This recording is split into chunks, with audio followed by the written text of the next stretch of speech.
5 common question na laging natatanong sa akin about sa konsuka. So, iisa-isahin natin yan, guys.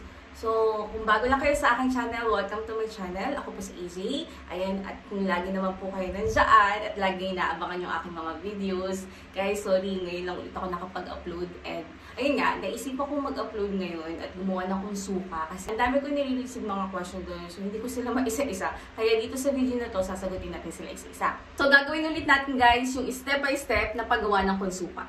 Ito yung mga kakailanganin natin sa paggawa natin ng konsuka. Kailangan natin ng cream silk, kailangan natin ng kutsara, kailangan natin ng bowl, kailangan natin ng clip, kailangan natin ng suka syempre, at saka yung plastic, tapos suklay. So ako, meron akong 3 ditong conditioner para sa buhok ko kasi makapal po yung buhok natin. Ang ratio ng gagawin natin is 1:1. So kung gaano kadami yung conditioner, yun din yung dami ng kutsara para sa suka. Guys, kahit na anong suka pwede ha. Dato puti yung ginamit natin kasi ito yung meron dito. And kung meron kayong apple cider, guys, mas maganda yung apple cider kasi mas organic yun at hindi masyadong maasim. So kung meron kayong apple cider, mas maganda. Pero kung wala naman, kasi medyo mahal nga naman yun, pwede na yan dato puti. Or kahit na anong brand ng suka. And kukuha tayo ng 3 kutsarang suka. 1, 2, 3. So, mimix lang natin yan, guys. Unang step sa pagkukonsuka, guys, dapat malinis na yung hair nyo, na shampoo nyo na yan. Ayan, bago kayo magkonsuka, guys, lagi nyo tatandaan ha, dapat naka-shampoo na kayo or nakaligo na kayo. So, ako naman, ginamit ko sa buko itong clarifying shampoo.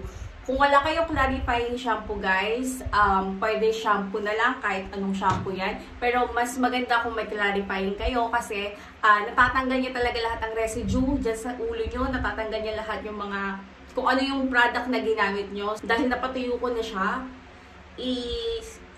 isi-section muna natin yung hair ko. Isang clip lang yung ginamit ko, guys. Hindi mo na kailangan gumamit ng maraming clip. Okay din, kahit isa lang. And wala rin akong brush dito. So, ang gagamitin ko na lang itong suklay. And start na tayo. Lalagay lang ako dito, guys. Ayan, habang naglalagay ako, sinusuklay ko siya. And kailangan nyo i-massage yan ha, para pumasok yung treatment natin sa ating buhok. And number 1 question, sabi doon, pwede daw bang gamitin yung apple cider vinegar or kahit na anong brand ng suka? Apple cider vinegar, guys, mas maganda kung meron kayong ganon.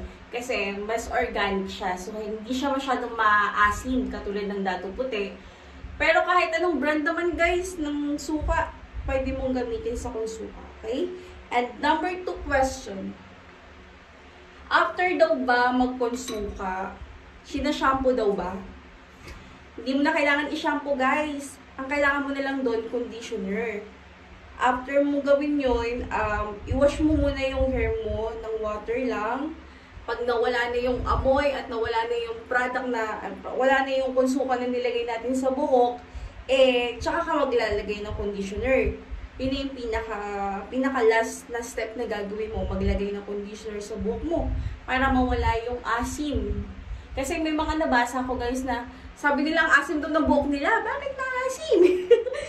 Dapat, ganun na gawin nyo, guys. Wash nyo muna yung buhok nyo hanggang sa mahulog na lahat ng konsuka doon sa tubig.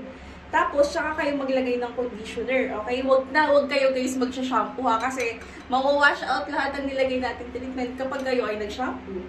So, yun. Number 3 question. Kailan daw pwedeng gawin yung konsuka? Pwede daw ba everyday? Or once a week? O kailan ba siya dapat ginagawa? So, ginagawa ang konsuka, guys, 1 beses lang sa 1 linggo. Hindi mo siya pwedeng gawin everyday. Kasi, lahat ng sobra, guys, nakakasama naman, di ba? So, kapag nakikita nyo na yung hair nyo ay umaayos na, Pumanda na yung strand nyo, tumibay na yung buhok nyo, pwede na kayong mag-twice na lang sa isang buwan. Ayan. Or once a week lang. Ganun. Fourth question. Pwede daw ba ito sa lalaki? Oo naman. Pwede ito sa lalaki, guys. Kasi, lahat naman tayo may mga buhok, diba? So, pwede yan kahit anong gender mo. Kahit ano ka, pwede kang magkonsulta. So, parang hindi lang 5 question ang masasagot natin dito ngayon sa ating video, guys. Kasi ang dami talagang mga question. So, may tanong doon, paano daw ba? Kailangan daw ba muna mag-shampoo before magkonsuka? Oo, kailangan mo muna mag-shampoo. Kailangan ihugasan mo muna yung buhok mo. Katulad ng ginawa ko, tatanggalin mo muna lahat yung mga residue, lahat ng product sa hair mo.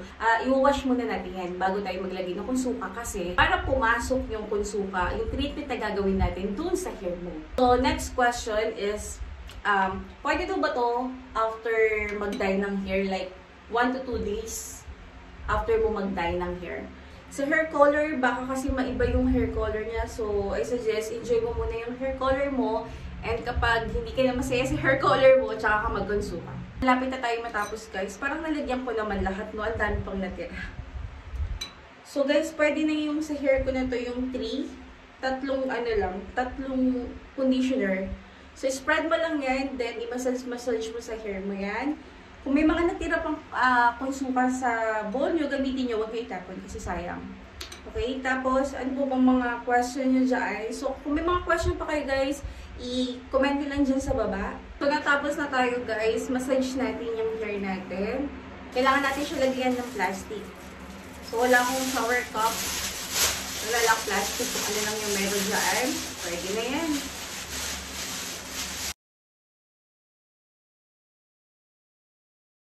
Bababad lang natin to for 30 minutes, then babalikan ko kayo after 30 minutes. So, after 30 minutes or 40 minutes, buksan na natin. Huwag na huwag kang dediretso maligo. Kasi kailangan pahingin mo muna yung buhok mo. Kasi mainit yan, mga sis. Kung lumagpas ka ng 30 minutes, guys, okay lang yan. Huwag kang matalanta. Hanggang 1 hour, pwedeng-pwede yung ating treatment. And after ditong 5 minutes na to, guys, magbabalaw ako. Wash muna ng water and then conditioner para matanggal yung amoy. And after nun, banlaw ulit, water lang. And yun na. Hindi ko ito ipa-plancha or ipa-blower. Papatayin ko siya sa electric pan lang, ha. Hindi ko maintindihan bakit yung ibang nagkukonsuka. Sinasabi nila na maasim daw ang kanilang ulo. Maasim ang kanalabasan. Yung iba naamoy doon sa school yung nagkonsuka sila, so nakakahiya daw. Para sa akin, guys, baka napasobra yung ratio ng suka. Kumbaga parang mas madami yung nilagay niyong suka kaysa doon sa crimson. So, aasim talaga yun. So, may ratio po tayo, 1:1. And, again, sa akin, hindi maasim yung buhok ko ngayon. Kasi, ayun nga, nagagamit ako ng conditioner after kung magkonsuka. So, yung ginamit kong conditioner ngayon, gumamit ako ng Bremont, guys. And, antayin lang natin itong matuyo sa electric fan. Babalikan ko kayo for final result.